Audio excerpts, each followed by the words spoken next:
Continuing to follow new developments on the Brownsville South Padre Island International Airport Terminal project. CBS 4's Stephen Sealy is in the studio. And Stephen, in order for the airport to start building, the administration has to get funding.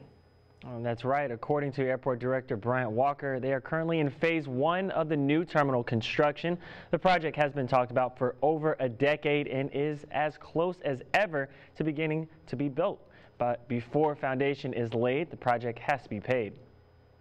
Brownsville South Padre Island International Airport is negotiating with City of Brownsville entities to issue bonds to deal with the debt service to help pay for the airport's new $38.6 million terminal project. Airport Director Bryant Walker says within the last couple weeks, they received approval from Greater Brownsville Incentives Corporation, Brownsville Community Improvement Corporation, and Brownsville Public Utilities Board for their participation in bond payments. When we start construction of the terminal, we have to issue, the city would have to issue the total amount of construction cost bonds.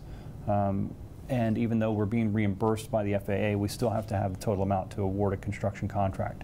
According to Walker, the Federal Aviation Administration awarded the airport $12.7 million, which would significantly lower construction costs. To go along with the FAA, Brownsville PUB is giving $1.2 million for utilities, while GBIC and BCIC are giving $945,000 and $365,000 a year, respectively. So we would issue the bonds and have it ready for a bid award for construction.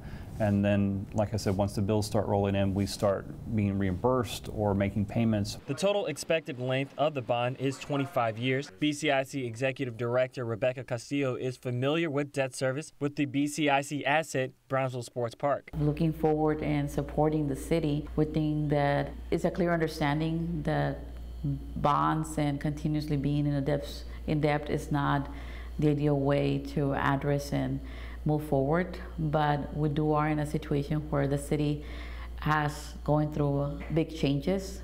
BCIC, according to Castillo, will pull yearly funding once the airport becomes self-sustainable. While running at a deficit, Walker says taxpayers should not have to worry about being impacted.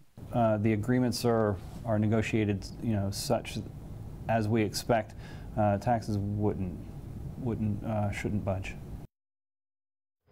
Even after the negotiation stage is completed, proposals still need to be presented to the City Commission. From there, the second phase will begin July of this year, and the entire project will be completed by the middle of 2020. In the studio with complete Valley coverage, Stephen Sealy, CBS 4 Valley Tonight.